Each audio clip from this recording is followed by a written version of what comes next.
তো বিয়ে হয়নি। তিনি বললেন, ঈশ্বরের পবিত্র আত্মা তোমার মধ্যে আসবে, সেই শিশু হবে ঈশ্বরের সন্তান। মরিয়ম স্বর্গদূতের কথা বিশ্বাস করলেন। যোসেফের সাথে মরিয়মের বিবাহ ঠিক হয়েছিল, কিন্তু যোসেফ মরিয়মের কথা বিশ্বাস করল না।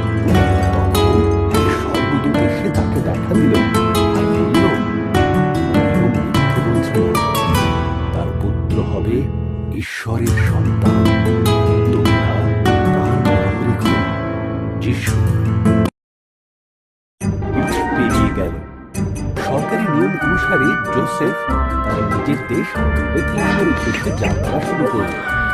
এই দীর্ঘ যাত্রায় মরিয়মের প্রসবের সময় এসে পড়ল। তাই ঈশ্বরের পুত্র জন্ম নিলেন এক গোয়াল ঘরে। কাপড়ে জড়িয়ে ঘরের বিছানায় তাকে শোয়ানো হল। জোসেফ মরিয়ম তাদের পুত্রের নাম রাখল যিশু।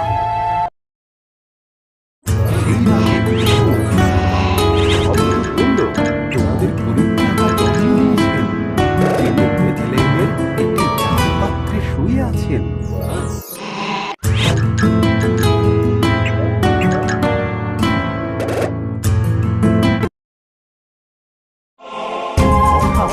আরো স্বর্গদূতেরা দেখা দিল। একই সঙ্গে তারা ভাবল, পুরো আকাশ তাদের দ্বারা ভরে গেল।